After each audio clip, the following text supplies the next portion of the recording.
আসসালামু আলাইকুম গাইস, কি অবস্থা সবার? আশা করি ভালো আছেন। আলহামদুলিল্লাহ আমি অনেক ভালো আছি। আজকে আমাদের অবশ্যই পিকনিকের জন্য আমাদের কাছে বাজার করতে দিছে। চলুন কি কি বাজার করব সব দেখা যাক। প্রথমে আমরা গরুর মাংস কিনবো। গরুর মাংস কিনবো অনেক 15 থেকে 16 কেজি। তারপরে আমরা অন্য বাজারগুলো করব। আমাদের গরুর মাংস কেনা শেষ, এখন আমরা অন্য বাজারগুলো করব। চলুন কি কি বাজার করছি দেখা যাক। অন্য বাজারগুলো পিকনিকের জন্য যত কিছু লাগে সবগুলো আমরা কিনছি। অন্য বাজারগুলো আমরা মরিচ কিনছি, আদা কিনছি, রসুন কিনছি, শসা কিনছি, পেঁয়াজ কিনছি, আরও অনেকগুলো জিনিস কিনছি। ভিতরের দিকে আছে বস্তার ভিতরে আমরা মসুরের ডাল, কালার ডাল, মুগ ডাল, এক কথায় আমরা পিকনিকের জন্য যাবতীয় যত কিছু লাগে সবগুলোই আমরা কিনছি, কোনো কিছু বাদ রাখি নাই। এখন উপরের দিকে যাবো আমরা। হ্যালো গাইজ, আমরা এখন পেঁয়াজ রসুন তুলতে যাচ্ছি চারতলায়, ওখানে রান্না হবে। এখন আমরা পেঁয়াজ রসুন আছে আমার হাতে, রসুন ধরাই দিছে। আমরা এখন উপরে উঠবো, উঠে এখান থেকে পেঁয়াজ রসুন তুলে তারপরে রান্নার জন্য তৈরি হবো। সাথেই থাকুন। চারতলায় উঠে দেখি পেঁয়াজগুলো কাটা শেষ, এদিকে মরিচ কাটা বাকি আছে। রসুন আমার হাতে ছিল, রসুনগুলো কাটা কমপ্লিট হয়ে গেছে। পরে মরিচগুলো কাটবে এখন। মরিচ কাটা শেষে আমরা রান্নার জন্য তৈরি হব। চলুন রান্না করা শুরু করা যাক। আমরা চারতলা ছাদের উপরে গ্যাসের চুলায় রান্না করতেছিলাম।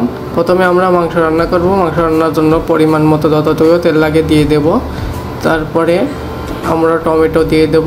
টমেটো দেওয়ার পরে আমরা কিছুক্ষণ তেলের পরে ভেজে নেব। টমেটো হালকা ভাজার মতো হয়ে গেলে আমরা পেঁয়াজ দেব। পেঁয়াজ দেওয়ার পরে তারপরে রসুন দেব। রসুন দিয়ে হালকা নাড়াচাড়া করব। নাড়াচাড়া করার পরে যখন ভাজা ভাজা হয়ে যাবে তারপরে আমরা মরিচ দিয়ে দেব। মরিচ দিয়ে তারপরে আমরা কিছুক্ষণ নাড়াচাড়া করব। হালকা ভাজার মতো হয়ে গেলে তারপরে আমরা পরিমাণ মতো লবণ দিয়ে দেব। লবণ দিয়ে আমরা কিছুক্ষণ আবার নাড়াচাড়া করব যাতে ভালোভাবে সব কিছু একসাথে মিক্সড হয়। একটু নেড়ে দেওয়ার পরে আমরা পরিমাণ মতো সরিষার তেল দিয়ে দেব। সরিষার তেল দিলে মাংসগুলো খেতে অনেক ভালো লাগবে, সুস্বাদু হবে। সরিষার তেল দিয়ে কিছুক্ষণ নাড়াচাড়া করার পরে আমরা মাংসগুলো রান্নার জন্য আমরা ডেকের মধ্যে মাংস দিয়ে আবার কিছুক্ষণ নাড়াচাড়া করব যাতে সবগুলো একসাথে মিক্সড হয়। মিক্সড হলে মাংসগুলো সিদ্ধ হবে তাড়াতাড়ি। মাংসগুলো সিদ্ধ করার জন্য আমরা একটু নাড়াচাড়া করব। তারপরে কিছুক্ষণ ঢাকনা দিয়ে ঢেকে রেখে দেবো যাতে মাংসগুলো সেদ্ধ হয় তাড়াতাড়ি। ঢেকে রাখার পরে কিছুক্ষণ পর আবার ঢাকনা উঠিয়ে আবার নেড়ে দেব। নেড়ে দেওয়ার পরে দেখবেন মাংসের কালারটা অনেক সুন্দর চলে আসছে। তারপরে আমরা আবার নাড়াচাড়া করে আবার ঢেকে রাখবো কিছুক্ষণ। তারপরে আবার কিছুক্ষণ ঢাকনা তুলে আবার নাড়াচাড়া করবো। দেখেন অনেক সুন্দর কালার আসছে। এভাবে আস্তে আস্তে ঢেকে রাখবেন, আবার কিছুক্ষণ পর তুলে নাড়াচাড়া করবেন। তাহলে মাংসের কালারগুলো অনেক সুন্দর আসবে এবং মাংসগুলো সেদ্ধ হবে তাড়াতাড়ি। এভাবে মাংস রান্না করলে খুব তাড়াতাড়ি মাংস রান্না করা যায়। আমাদের মাংস রান্না প্রায় শেষ। দেখেন মাংসের কালার অনেক সুন্দর লাগছে, মনে হচ্ছে কালা বোনা রান্না করেছি। এটি মাংস রান্নার শেষের দিকে এখন তুলে অন্য পাত্রে রাখবো। এই পাতলে আবার ভাত রান্না করা লাগবে, তো তাই অন্য পাতলে মাংসগুলো তুলে রেখে দিলাম। অন্য পাতলে মাংস রাখার পরে দেখতে অনেক সুন্দর লাগতেছিল। কালারটা দেখে একদম কি বলবো ভাই, জিভে একদম জল চলে এলো, মনে হচ্ছে এখনই খেয়ে ফেলি। আমাদের মাংস রান্না শেষ, এখন ভাত রান্না করা শুরু।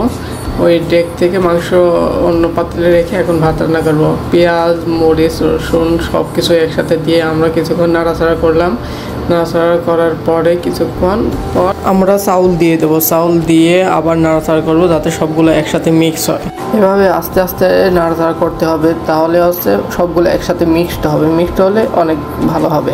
তারপরে আমরা পরিমাণ মতো পানি দিয়ে আমরা এগুলোকে একটু নাড়াচাড়া করে আবার ঢেকে রাখবো। ঢেকে রাখার পরে আবার তুলবো। তুলে আবার নাড়াচাড়া করতে হবে, তাছাড়া নিচের দিকে একদম লেগে যাবে। দেখছেন ভাতগুলো কত সুন্দর দেখা যাচ্ছে। ভাতগুলো নেড়ে দিয়ে আবার আমরা কিছুক্ষণ ঢেকে রাখবো। ঢেকে রাখার পরে দেখেন অনেক সুন্দর লাগতেছে। ভাতগুলো অনেক সুন্দর হয়ে গেছে। এখন খাওয়ার জন্য আমরা রেডি। আজকের ব্লগে এই পর্যন্তই। সবাই ভালো থাকবেন। আসসালামু আলাইকুম।